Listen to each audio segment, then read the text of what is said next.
in this video, we'll create a student MyMathTest account so that we can log into the MyMathTest course that we just created.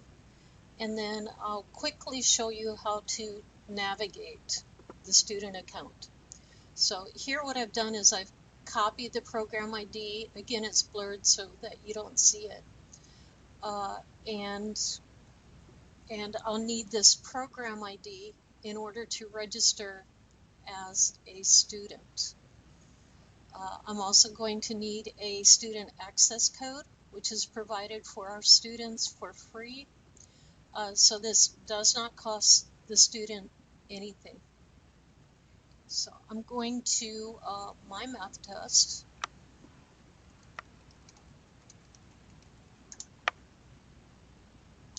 And I'm going to be a brand new student. So I'm going to register as a student.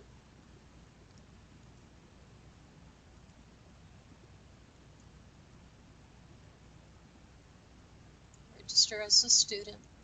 I need an email.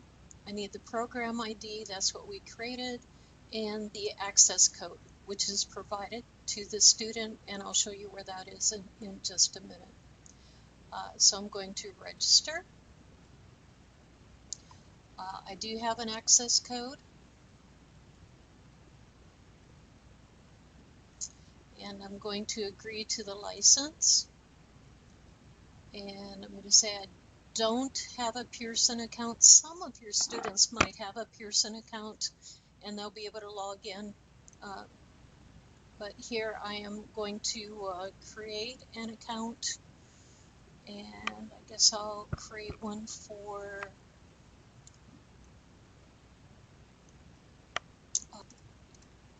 Renee 5. Let's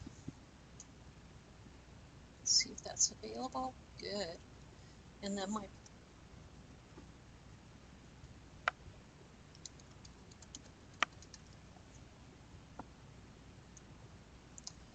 and then the access code.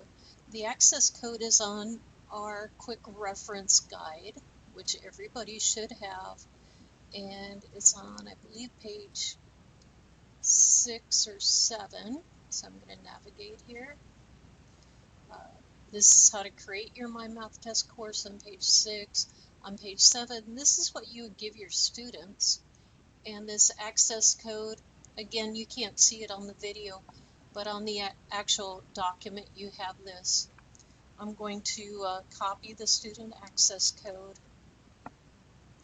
I'm going to go back and I'm going to paste it, switching it to a single box.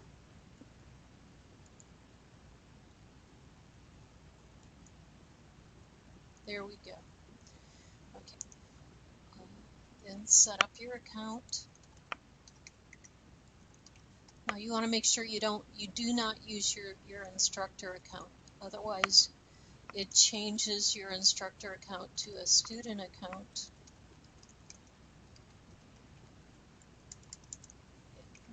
HCCS. I'm sure there's not a Renee 5 at HCC, but that's okay. It'll just come back to Pearson as undeliverable. Now for the school zip code, for Eastside we have 77087. You could change that. Basically we just want HCC chosen. It doesn't matter really which campus. I'm just going to choose HCC. You want to choose a security question. I'm just going to say father's middle name is Renee, since it's fictitious anyway. And there we go. We have our student account set up. And now I want to log in.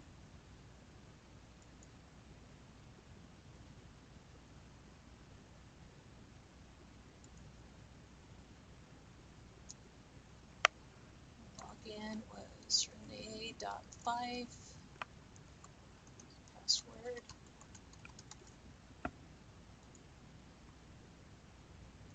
Okay, and now you have to enter the program ID.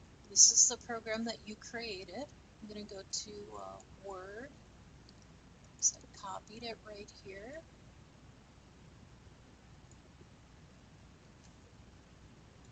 Come back, I'll switch it to a single box. And that looks good. And it found it. So I'm going to enroll.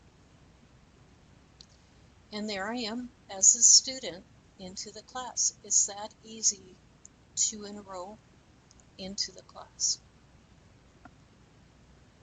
So after the student enrolls in the class, they want to set up their study plan. Right now, the study plan, I like to go to progress. Shows 85 objectives. I don't have any objectives completed. And it shows the chapters of the material that are covered in the course. I'm going to take a test. And we want to take the 106 pre-test.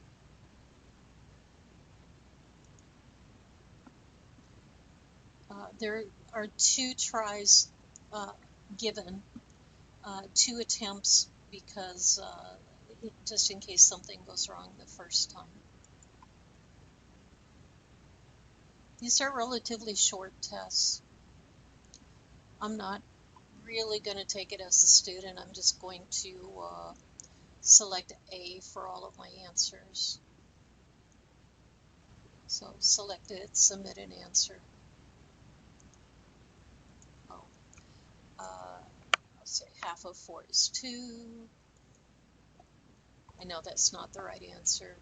This is, well, I'm going to choose A. I know that's not correct. The difference here, I know 4 minus 1 is 3, so well, no, let me choose A. Here I'll choose A again. Choose A.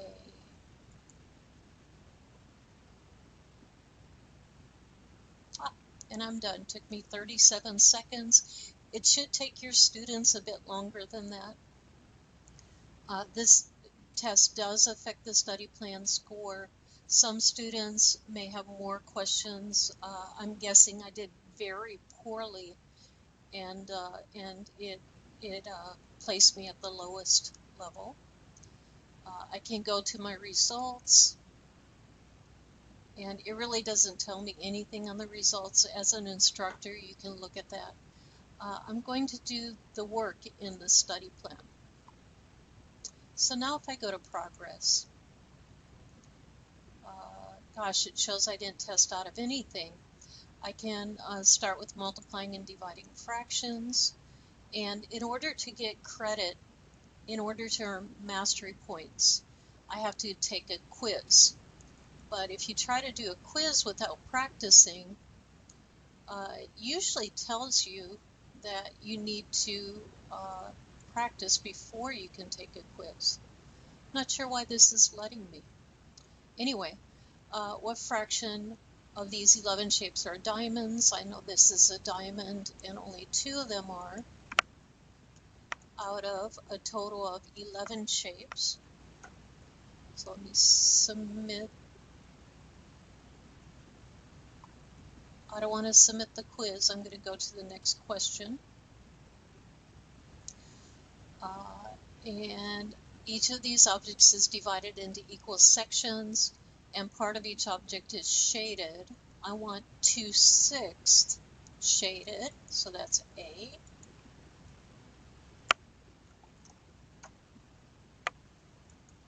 I need to score 80% or better on this quiz in order to get credit. Of 81 cars making up freight train, 31 are boxcars. What fraction are not boxcars?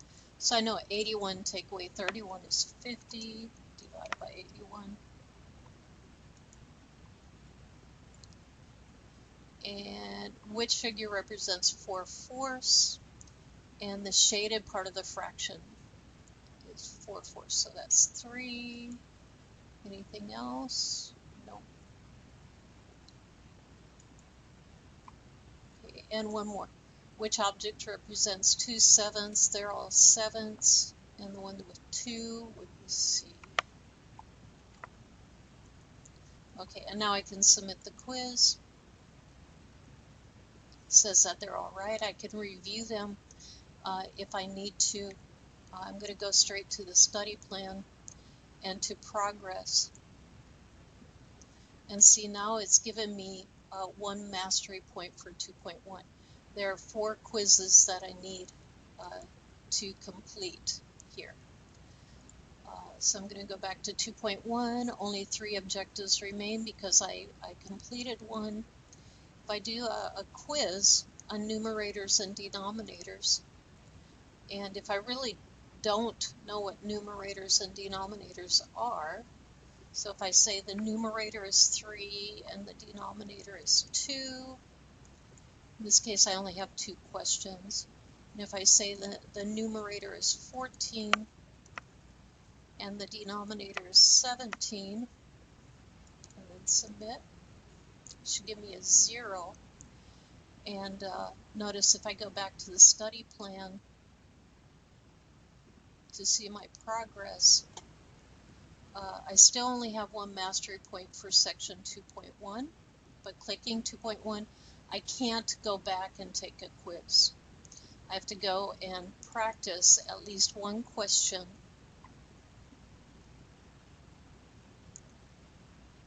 and I can get help. Same helps pretty much that you have on MyMathLab, except for the book, because this is not book related. And then I'll say, oh yeah, I know the numerator is 4. Good job. And the denominator is 7. So now I can close this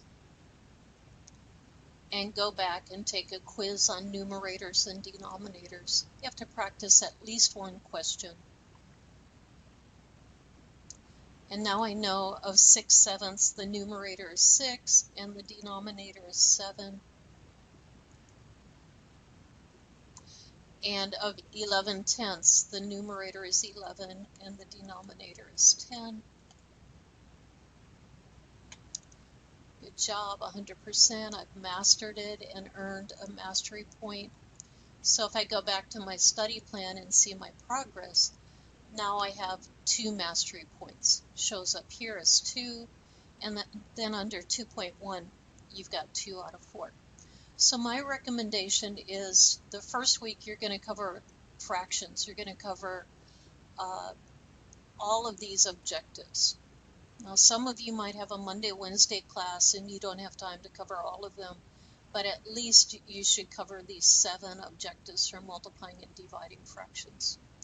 And then the second week, maybe you'll do adding and subtracting, and then get started on decimals. So that on the 3rd week you do decimals and ratios, and get started on percents. Finish up on percents the 4th week and give the final exam. This is a very quick course. It's meant to be a review course. So you may do some examples in class. Use the worksheets as you can. You should have all received a copy of the worksheets, and so forth. So I'm going to go back to progress. And again, the student finishes when they complete each one of these objectives, each one of those sections.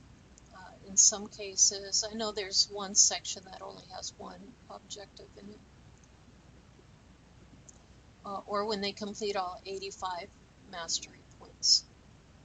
So that's how a student navigates.